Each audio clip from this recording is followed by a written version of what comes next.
నమస్కారం. సామాన్యుడు TV news కి స్వాగతం. ఈనాటి వార్తా విశేషాలు. ప్రపంచంలో డిమాండ్ ఉన్న ఉద్యాన పంటల్లో 18 రకాల పంటలు రాయలసీమ, ప్రకాశం జిల్లాలోనే పండుతున్నాయని, దీన్ని అందిపుచ్చుకునేలా ఉద్యాన పంటలు సాగు చేసే రైతులకు మరిన్ని సౌకర్యాలు కల్పించాలని ముఖ్యమంత్రి చంద్రబాబు నాయుడు అధికారుల్ని ఆదేశించారు. ఈ మేరకు పూర్వోదయ నిధుల్ని పూర్తి స్థాయిలో సద్వినియోగం చేసుకోవాలని సూచించారు. పూర్వోదయ స్కీమ్ లో భాగంగా రాయలసీమ ఉద్యాన పంటల అభివృద్ధిపై మంగళవారం రాష్ట్ర సచివాలయంలో ముఖ్యమంత్రి సమీక్షించారు. రాయలసీమ, ప్రకాశం జిల్లాలో 92 క్లస్టర్ల ద్వారా రైతులకు జీవనోపాధి పొందేలాగా కార్యాచరణ రూపొందించారు. పూర్వోదయ స్కీమ్ లో భాగంగా రహదారులు, జల వనరుల ప్రాజెక్టులు, పంచాయతీ రోడ్లు లాంటి పనులు చేపట్టాలని నిర్ణయించారు. ఈ మేరకు 40,000 కోట్లతో ప్రణాళిక అమలు చేయనున్నారు. మొత్తం 5.98 లక్షల ఉద్యాన రైతులకు మరింత లబ్ధి కలిగేలాగా ప్రణాళికపై సమీక్షించారు. అలాగే ప్రపంచ బ్యాంకు నిధులతో రాయలసీమ అభివృద్ధికి ఏ అంశాల్లో దృష్టి సారించాలనే అంశంపై సీఎం చంద్రబాబు చర్చించారు. నీతి ఆయోగ్ సిఫార్సులతో ఉమ్మడి రాయలసీమ, ప్రకాశం జిల్లాల పరిధిలోని 9 జిల్లాల్లోని హార్టికల్చర్, రహదారులు, ఇరిగేషన్ ప్రాజెక్టులు, ఆర్ఎన్పి రోడ్లు, పంచాయతీరాజ్ రోడ్లు వంటి అంశాలపై చర్చించారు. ఈ సందర్భంగా ముఖ్యమంత్రి మాట్లాడారు. రాయలసీమను హార్టికల్చర్ హబ్ గా తీర్చిదిద్దడం లక్ష్యంగా పెట్టుకోవాలని తెలిపారు. సర్టిఫికేషన్, ట్రెజబిలిటీ వంటి అంశాలపై దృష్టి పెట్టాలని తెలియజేశారు. ఈ సందర్భంగా ముఖ్యమంత్రి మాట్లాడారు. రాయలసీమను హార్టికల్చర్ హబ్ గా తీర్చిదిద్దడం లక్ష్యంగా పెట్టుకున్నట్లు తెలిపారు. సర్టిఫికేషన్, ట్రెజబిలిటీ వంటి అంశాలపై దృష్టి పెట్టాలని అన్నారు. రాయలసీమలో మొత్తంగా 65 రకాల ఉద్యాన పంటలు పండుతూ ఉంటే డిమాండ్ డ్రీవెన్ హార్టికల్చర్ 18 రకాల పంటలకు మంచి డిమాండ్ ఉందని, ఈ రకాల పంటలను పండించేలాగా ఉద్యాన రైతులను ప్రోత్సహించాలని, అప్పుడు సీమలో ఉద్యాన పంటల ద్వారా ఆదాయాన్ని పెంచుకోవటం సులువుగా ఉంటుందని తెలిపారు. దీనికోసం రైతులకు అవసరమైన మౌలిక సదుపాయాలు కల్పించాలని సూచించారు. 16 నెలల్లోనే 3 లక్షలకు పైగా ఇళ్లు పూర్తి చేసినట్లు మంత్రి పార్థ సారథి వెల్లడించారు. మరొక 5 లక్షల ఇళ్లు ఉగాదిలోగా పూర్తి చేయాలని నిర్ణయం తీసుకున్నట్లు మంత్రి తెలిపారు. హౌసింగ్ ఫర్ ఆల్ అని ఇచ్చిన హామీని నిలబెట్టుకోవాలని రివ్యూలో ముఖ్యమంత్రి చెప్పారని అన్నారు. ప్రతి 3 నెలలకు ఒకసారి గృహప్రవేశం చేయిస్తామని చెప్పారు. ఉమ్మడి కుటుంబాలను ప్రోత్సహించేందుకు కామన్ వాల్ తో కలిసి కట్టుకోవటానికి జీవో ఇస్తామని అన్నారు. ఇది మంచి ప్రభుత్వం అనే స్ఫూర్తితో సీఎం, మంత్రులు పనిచేస్తున్నామని మంత్రి కొలుసు పార్థసారథి తెలిపారు. మంగళవారం మీడియాతో మాట్లాడుతూ సమస్యల్ని ఎప్పటికప్పుడు పరిష్కరించేలాగా చర్యలు తీసుకుంటున్నట్లు తెలిపారు. గృహ నిర్మాణ శాఖ విషయంలో 3 లక్షల ఇళ్లు పూర్తి చేసిన సందర్భంగా కీ హ్యాండ్ ఓవర్ కార్యక్రమం నిర్వహించామని తెలిపారు. ఆ కార్యక్రమాన్ని కూడా వైసీపీ వివాదం చేసిందని మండిపడ్డారు. చంద్రబాబు సీఎంగా ఉన్నప్పుడు 8,627,000 ఇళ్లు పూర్తయ్యాయని గుర్తు చేశారు. అలాగే జగన్ సీఎంగా ఉన్నప్పుడు కేవలం 6 లక్షలు మాత్రమే పూర్తయ్యాయని తెలిపారు. 16 నెలల్లోనే 3 లక్షలకు పైగా ఇళ్లు పూర్తి చేసినట్లు మంత్రి పార్థ సారథి వెల్లడించారు. మరొక 5 లక్షల ఇళ్లు ఉగాదిలోగా పూర్తి చేయాలని నిర్ణయం తీసుకున్నట్లు మంత్రి తెలిపారు. హౌసింగ్ ఫర్ ఆల్ అని ఇచ్చిన హామీని నిలబెట్టుకోవాలని రివ్యూలో ముఖ్యమంత్రి చెప్పారని అన్నారు. ప్రతి 3 నెలలకు ఒకసారి గృహప్రవేశం చేయిస్తామని చెప్పారు. ఉమ్మడి కుటుంబాలను ప్రోత్సహించేందుకు కామన్ వాల్ తో కలిసి కట్టుకోవటానికి జీవో ఇస్తామని అన్నారు. ఇది మంచి ప్రభుత్వం అనే స్ఫూర్తితో సీఎం, మంత్రులు పనిచేస్తున్నామని మంత్రి కొలుసు పార్థసారథి తెలిపారు. మంగళవారం మీడియాతో మాట్లాడుతూ సమస్యల్ని ఎప్పటికప్పుడు పరిష్కరించేలాగా చర్యలు తీసుకుంటున్నట్లు తెలిపారు. గృహ నిర్మాణ శాఖ విషయంలో 3 లక్షల ఇళ్లు పూర్తి చేసిన సందర్భంగా కీ హ్యాండ్ ఓవర్ కార్యక్రమం నిర్వహించామని తెలిపారు. ఆ కార్యక్రమాన్ని కూడా వైసీపీ వివాదం చేసిందని మండిపడ్డారు.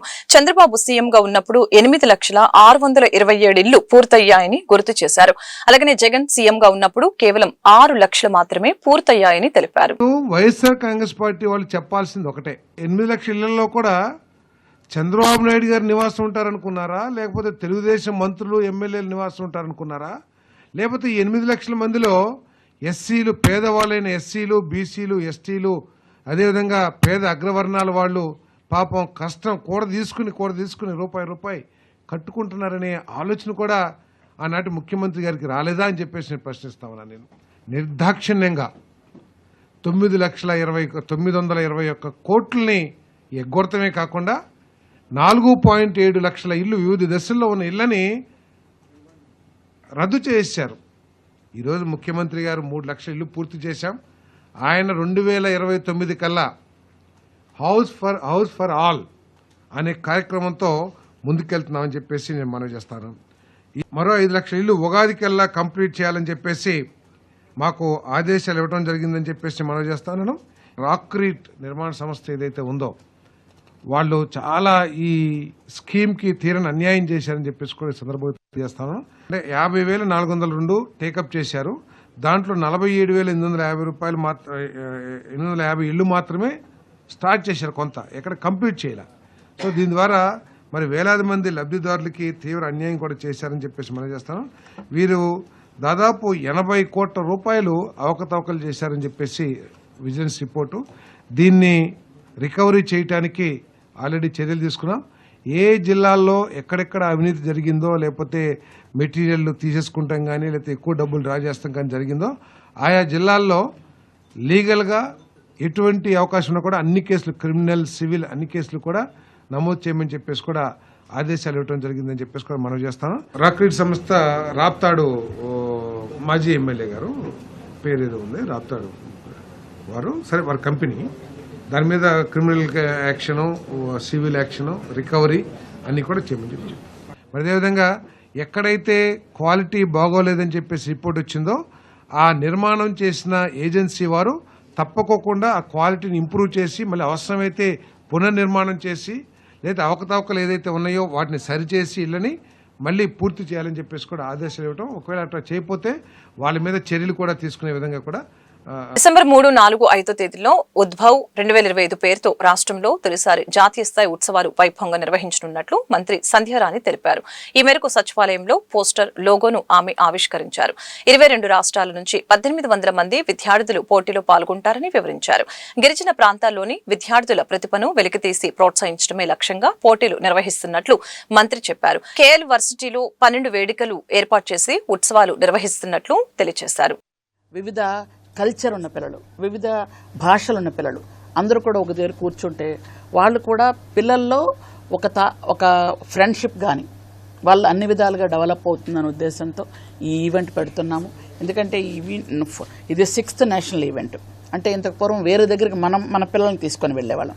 ఇప్పుడు అందరినీ ఇక్కడ తీసుకొస్తున్నాం. వాళ్ళని అన్ని విధాలుగా మోటివ్ చేసి మన పిల్లలు దేనిలో తక్కువ కాదు, మన పిల్లలు అన్నిటికీ సమర్థులు అని చెప్పే విధంగా ఈ కార్యక్రమం చేద్దామనే ఉద్దేశంతో చేస్తున్నాం.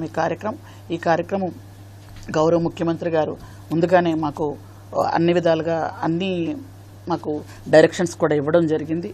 ఇది సెంట్రల్ నుంచి వచ్చినటువంటి అన్ని విధాలుగా వాళ్ళ ఏవేవైతే నామ్స్ ఉన్నాయో ఆ నామ్స్ అన్నిట్లు కూడా మనం ఫాలో అయ్యి వెళ్తున్నాము. కాబట్టి పిల్లలకి ఇది ఒక అద్భుతమైన అవకాశం. ఈ అవకాశం ఏంటంటే పిల్లలు వాళ్ళ దగ్గర ఉన్నటువంటి లోపల ఉన్న టాలెంట్ను బయట పెట్టడానికి కానీ, వాళ్ళకున్నటువంటి ఇష్టాలు ఏవైనా ఉన్నవి అవన్నీ కూడా చెప్పడానికి, వాళ్ళందరికీ ఇంకొక భాష వాళ్ళతో మాట్లాడి వాళ్ళకున్నటువంటి ఆ భాషా పరిజ్ఞానం ఎంత ఉందో తెలుసుకోవడానికి ఇవన్నీ కూడా ముందుకు వస్తాయి. కాబట్టి వీటన్నిటిని కూడా పిల్లల్ని ఎంకరేజ్ చేయడానికి ఈ కార్యక్రమం మనం చేస్తాం. పరకామణి చోరీ కేసులో నోటీసులు అందుకున్న వైఎస్ఆర్సీపీ కీలక నేత టీటీడీ మాజీ చైర్మన్ భూమన కరుణాకర్ రెడ్డి మంగళవారం సాయంత్రం సిట్ విచారణకు హాజరయ్యారు. అయితే అధికారుల ముందుకు వెళ్లే ముందు ఆయన మీడియాతో ఆసక్తికర వ్యాఖ్యలు చేశారు. నాకు ఈ కేసుకి భూమికి నక్షత్ర మండలానికి ఉన్నంత వ్యత్యాసం ఉంది.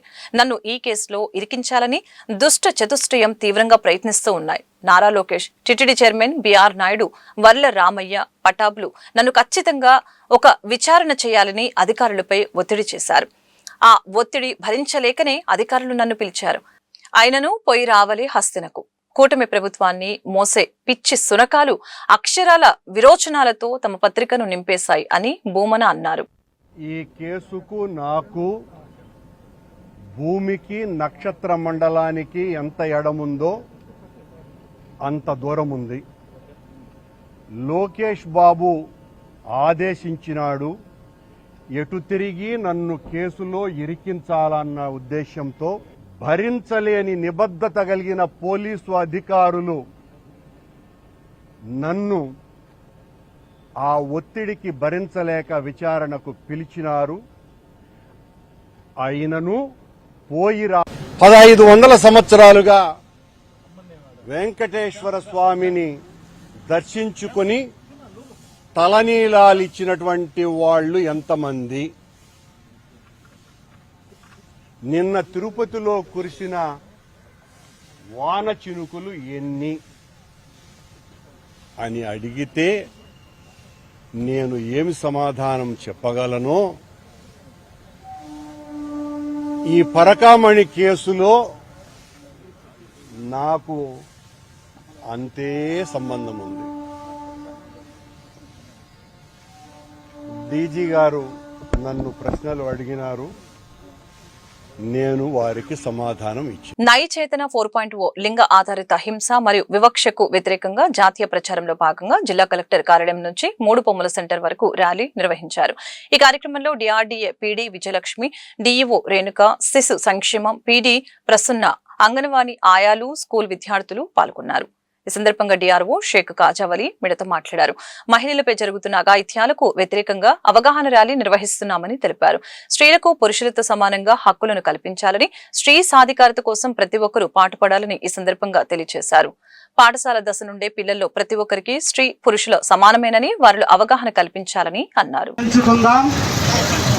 అభివృద్ధి పెంచుకుందాం, అభివృద్ధి పెంచుకుందాం, పని పెంచుకుందాం, పని పంచుకుందాం, అభివృద్ధి పెంచుకుందాం, పెంచుకుందాం. పని అందరి పని, ఇంటి పని అందరి పని, సురక్షితమైన మార్గాలు, అభివృద్ధికి సోపానాలు, సురక్షితమైన మార్గాలు, అభివృద్ధికి సోపానాలు, పని పంచుకుందాం, అభివృద్ధి పెంచుకుందాం, అభివృద్ధి పెంచుకుందాం, పని పంచుకుందాం, అభివృద్ధి పెంచుకుందాం, రేపటి కళలు,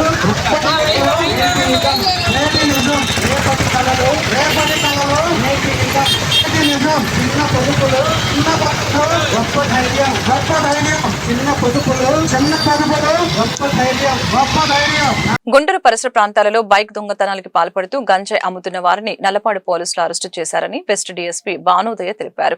ఈ సందర్భంగా నల్లపాడు పోలీస్ స్టేషన్లో ఏర్పాటు చేసిన మీడియా సమావేశంలో డీఎస్పీ భానోదయ వివరాలు వెల్లడించారు. బైక్ దొంగతనాలు చేస్తూ వాటిని అమ్ముకొని వచ్చిన డబ్బులతో లంబసింగికి వెళ్లి అక్కడ గంజాయిని కొనుక్కొని గుంటూరు పరిసర ప్రాంతాలలో యువకులకి అధిక మొత్తంలో గంజాయి అమ్ముతున్న వారిని అరెస్టు చేశామని తెలిపారు. వారి వద్ద నుండి 19 ద్విచక్ర వాహనాలు, 3 కేజీల గంజాయి స్వాధీనం చేసుకున్నామని ఈ సందర్భంగా తెలియజేశారు. వాటి విలువ సుమారుగా 15 లక్షలు ఉంటుందని వెల్లడించారు. Yesterday అంటే నిన్న 24/11/2025 తారీఖు Nallapadu police station limits Vignan college దగ్గర పలకలూరు రోడ్లో ఇద్దరు వ్యక్తులని ఒక అతను A1 Shaik Khajavali caste by Muslim Ponnuru రోడ్లో ఉంటాడు. అలానే ఇంకొక అక్యూస్డ్ A2 ఒక CICL జుబినల్ అన్నమాట. వీళ్ళిద్దరూ కూడా in position of 3 kilos of ganja దొరికింది నల్లపాడు పిఎస్లో. వెంటనే SIP Mahesh Kumar with the help of eagle team వాళ్ళిద్దరిని కూడా అప్రిహెండ్ చేయడం జరిగింది. అలానే వాళ్ళ పొజిషన్లో ఉన్న 3 కిలోస్ ఆఫ్ గాంజాని కూడా తీసుకొని in the presence of mediators వాళ్ళ మీద 1230/25 ఆఫ్ నల్లపాడు పిఎస్ కింద ఒక NDPS కేసు ఇవ్వడం జరిగింది. సో ఇందులో వీళ్ళు ఒక టిపికల్ మోడస్ ఆపరెండీని ఉపయోగిస్తారనమాట. ఇందులో ఏంటంటే ఈ Shaik Khajavali age 21 years caste by Muslim అతను, అలానే ఈ CICL జుబినల్ వీళ్ళిద్దరూ కూడా with another accused Guntur town ఇంకా సరౌండింగ్ ఏరియాస్లో ఎస్పెషలీ చౌడవరం, దాసరిపాలెం, బోయపాలెం ఇంకా Guntur town in and around ఏరియాస్లో వీళ్ళు ఇంటి దగ్గర పార్క్ చేసినవి లేదా షాప్స్ అండ్ ఎస్టాబ్లిష్మెంట్స్ దగ్గర పార్క్ చేసిన 2 వీలర్స్ని దొంగలించడం with the help of Renuka and Minnie. వీళ్ళిద్దరికి రిలేటివ్స్ అవుతారు. వైఫ్ అండ్ అత్త ఆఫ్ షేక్ కాజావలి. వీళ్ళ 5గురు కూడా గుంటూరు ఇన్ అండ్ అరౌండ్ 2 వీలర్స్ని దొంగలించి వాటిని మంగళగిరి, గుంటూరు టౌన్, తాడికొండలో వాటిని తనఖా పెట్టి అంటే వీటిని తాకట్టు పెట్టి వచ్చిన డబ్బుల్ని వీళ్ళ సొంత ఖర్చులకి వినియోగించుకోవడమే కాకుండా ఇందులో కొన్ని 2 వీలర్స్ వేటికైతే నేమ్ ప్లేట్స్ ఉండవు, ప్రాపర్ డాక్యుమెంటేషన్ ఉండదు, ఈ 2 వీలర్స్ని వాళ్ళు ఉపయోగించి ఆన్ రోడ్ లంబసింగి.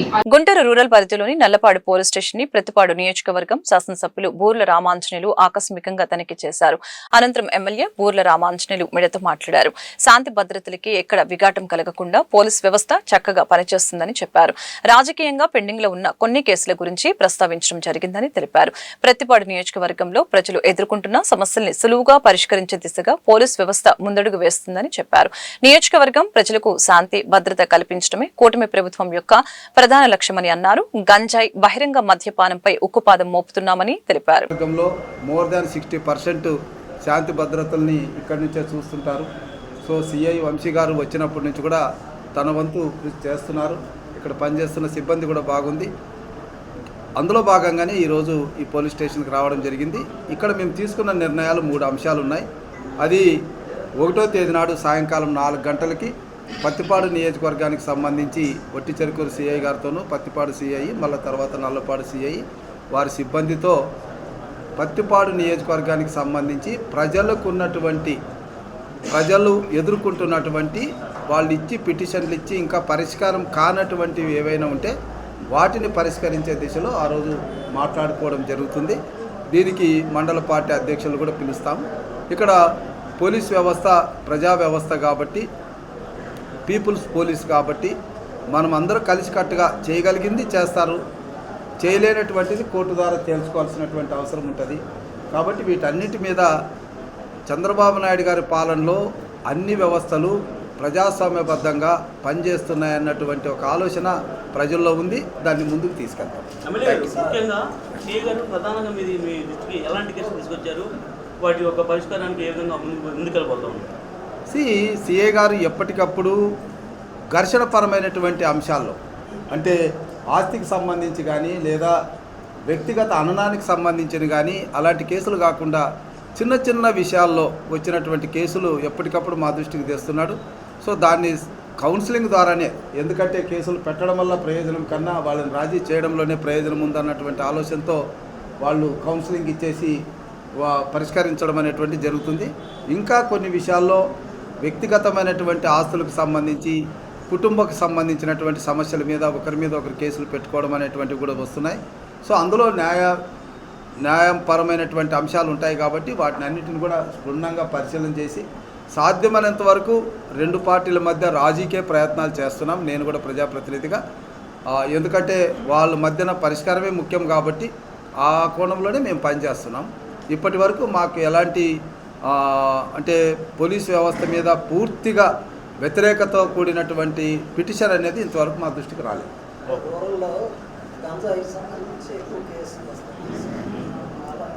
గుంటూరు నగరం శివారెడ్డిపాలెంలో ఆంధ్రప్రదేశ్ గ్రామీణ బ్యాంకు నూతన భవన ప్రారంభోత్సవం ఘనంగా జరిగింది. ఈ కార్యక్రమానికి ముఖ్య అతిథిగా ఆంధ్రప్రదేశ్ గ్రామీణ bank chairman K Pramod Kumar Reddy హాజరయ్యారు.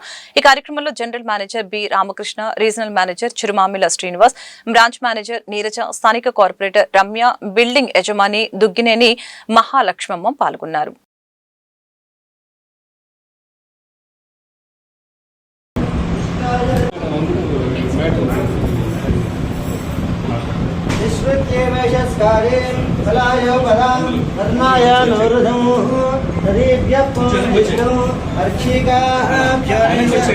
నేను ఎక్కడ చెప్పాలి మరి చెప్పండి.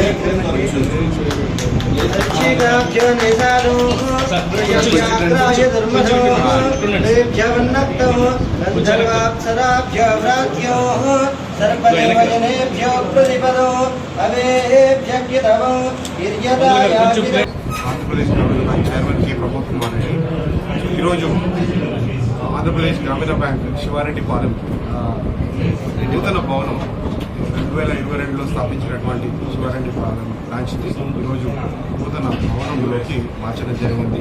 నూతన భవనంలో ఇంతకుముందులా కాకుండా స్ట్రాంగ్ రూమ్ ఫెసిలిటీ తోటి, లాకర్ సదుపాయంతో ఈరోజు నూతన భవనం ప్రారంభించడం జరిగింది. ఆంధ్రప్రదేశ్ గ్రామీణ బ్యాంక్ దేశంలోనే 2వ అతిపెద్ద గ్రామీణ బ్యాంకు. గతంలో 4 గ్రామీణ బ్యాంకులు ఉండేవి రాష్ట్ర వ్యాప్తంగా. సో ఈ 4 కూడా ఏకీకృతం చేస్తూ 1 మే 2025 నుంచి కేంద్ర ప్రభుత్వ ఆదేశాల మేరకు రాష్ట్రానికి ఒక బ్యాంకు ప్రాతిపదిక మీద ఆంధ్రప్రదేశ్ గ్రామీణ బ్యాంక్ ఏర్పాటు చేయడం జరిగింది. సో ఈ యొక్క ఆంధ్రప్రదేశ్ గ్రామీణ బ్యాంకు రాష్ట్రంలోనే 2వ అతిపెద్ద బ్యాంకు.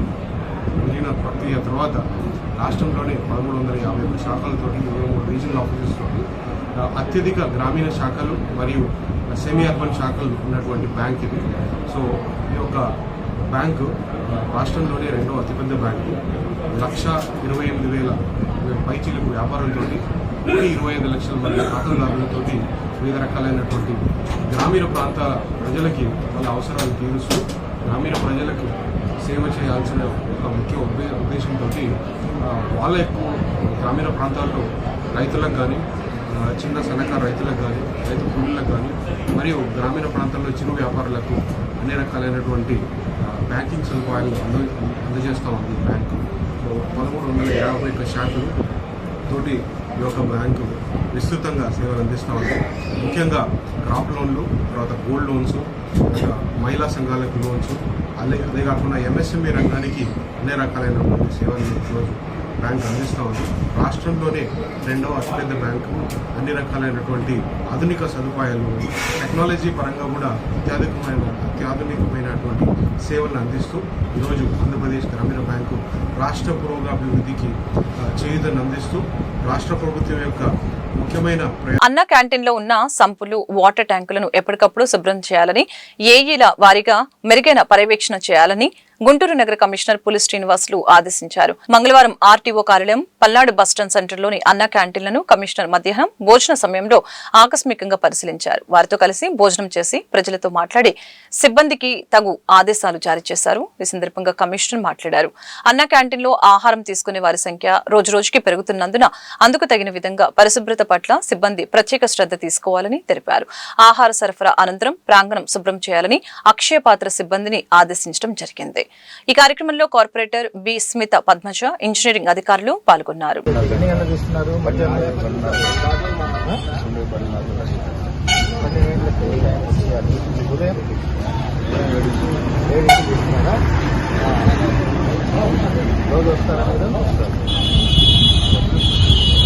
క్వాలిటీ ఎలా ఫుడ్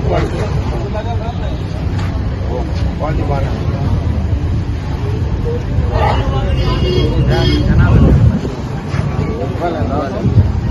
జనాల్లో ఉన్న అన్నకాంటీ ఉంది కదా, వెళ్తావా?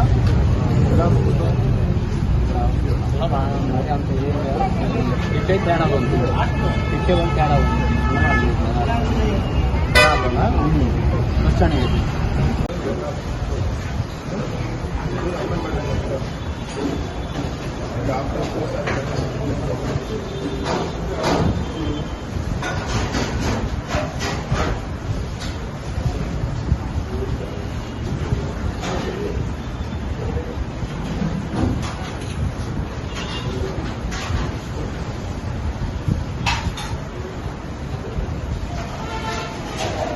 అడవితక్కెలపాడులో ఉన్న క్రిస్టియన్ కమ్యూనిటీ హాల్ ని ప్రతిపాడు నియోజకవర్గం ఎమ్మెల్యే బూర్ల రామాంజనేయులు పరిశీలించారు. అనంతరం ఎమ్మెల్యే మీడియాతో మాట్లాడారు. 2014-15 సంవత్సరంలో చంద్రబాబు నాయుడు ఈ క్రిస్టియన్ భవనానికి శంకుస్థాపన చేయడం జరిగిందని తెలిపారు. 9,500 కోట్లతో ఈ ప్రాజెక్టు నిర్మించడం జరిగిందని అన్నారు. గత ప్రభుత్వం ఈ భవనాన్ని పట్టించుకోకుండా మరుగున పడేసిందని అన్నారు. కాంట్రాక్టర్ కి ఇవ్వాల్సిన నిధులు కూడా ఇవ్వకపోవడంతో ఈ పనులు ఎక్కడికక్కడే నిలిచిపోయాయని తెలియజేశారు. 3 నెలల్లో ఫస్ట్ ఫ్లోర్ ని కట్టడానికి అన్ని ప్రణాళికలు సిద్ధం చేశామని అన్నారు. కమ్యూనిటీకి సంబంధించిన ఫంక్షన్స్ మరియు అనేక గవర్నమెంట్ ప్రోగ్రామ్స్ కి నిర్వహించేందుకు ఈ భవనం ఉపయోగపడుతుందని అన్నారు. డిసెంబర్ 25 నాటికి ఈ భవనంలో ఫంక్షన్లు ఏర్పాటు చేసే విధంగా నా ప్రయత్నం నేను చేస్తానని హామీ ఇచ్చారు. విభజిత ఆంధ్రప్రదేశ్కు స్టేట్ లెవెల్లో ఒక క్రిస్టియన్ భవన్ ఉండాలన్నటువంటి ఉద్దేశంతో 2014-19 మధ్యన మన ప్రియతమ ముఖ్యమంత్రి నారా చంద్రబాబు నాయుడు గారు ఆనాడే స్టేట్ లెవెల్లో ఒక క్రిస్టియన్ భవన్ ఉండాలని సువిశాలమైనటువంటి 2 ఎకరాల్లో 16 కోట్ల రూపాయలతో నిధులు మంజూరు చేసి అడ్మినిస్ట్రేటివ్ శాంక్షన్ ఇవ్వడం జరిగింది. సో చంద్రబాబు నాయుడు గారి హయాంలో ఈ సెల్లారు గ్రౌండ్ పోర్షను కంప్లీట్ చేయడం అనేటువంటిది కూడా జరిగింది. దీనికి సంబంధించి దాదాపుగా 9,80,00,000 రూపాయలు విలువైనటువంటి పనులు కూడా చేయడం జరిగింది. అయితే ఆ తర్వాత దురదృష్టవశాత్తు జగన్మోహన్ రెడ్డి రావడం, వైసీపీ పాలనలో దీన్ని పూర్తిగా నిర్లక్ష్యం చేయడం, ఒక క్రిస్టియన్ భవన్ని రాష్ట్ర స్థాయిలో ఒక ప్రతిష్టాత్మకంగా క్రిస్టియన్ సోదరుల యొక్క మనోభావాలకి అద్దం పట్టే విధంగా ఈ భవనాన్ని నిర్మించాలన్నటువంటి చంద్రబాబు నాయుడు యొక్క సంకల్పాన్ని వైసీపీ అధినేత జగన్మోహన్ రెడ్డి గారు తుంగలో తొక్కారు. కనీసం కాంట్రాక్టర్కి ఇవ్వాల్సినటువంటి నిధులు కూడా ఇవ్వలేనటువంటి పరిస్థితుల్లో వాళ్ళు కోర్టుకు వెళితే వేరే ఫండ్స్ అడ్జస్ట్ చేయాల్సినటువంటి పరిస్థితి. మళ్ళా చంద్రబాబు నాయుడు గారు వచ్చారు. మళ్ళా క్రిస్టియన్ల యొక్క మనోభావాల్ని పునరుద్ధరించాలి, ఈ క్రిస్టియన్ భవన్ ద్వారా అనేక కార్యక్రమాలు ఇక్కడ జరగాలి, ఎప్పుడు కూడా ఇది 3 పువ్వులు 6 కాయలుగా విరజిల్లాలన్నటువంటి ఉద్దేశంతో బాబు గారు దీన్ని ఒక 3 నెలల్లో దీన్ని పూర్తి స్థాయిలో వినియోగంలోకి తీసుకురావాలి. అదేవిధంగా ఏదైతే మనము మాస్టర్ ప్లాన్లో పెట్టుకున్నామో ఫస్ట్ ఫ్లోర్ కూడా పూర్తి చేయాలి. దీనికి కావలసినటువంటి నిధులకు సంబంధించి ప్రతిపాదనలు అడిగితే 10 కోట్ల రూపాయలకు ప్రతిపాదనలు కూడా పంపడం జరిగింది. District minority welfare officer, Christian welfare officer Parthasarathi garu, అదేవిధంగా కమిషనర్ శేఖర్ గారు, మరి ఇప్పుడు సెక్రటరీ చిత్తూరు శ్రీధర్ గారు, వారందరూ కూడా ప్రతిపాదనలు పంపడం జరిగింది. ఇది ఫైనాన్స్లో కొంత మనకు, ఎందుకంటే ప్రభుత్వం కొత్తగా ఏర్పడడం, కొన్ని నిధులు కొరత రావడం, కొంత ఆలస్యమైంది. సో దీనికి సంబంధించి ప్రధానమంత్రి ఈ వార్తలు ఇంతటితో సమాప్తం. మరొక బులెటిన్లో మళ్ళీ కలుద్దాం. నమస్కారం.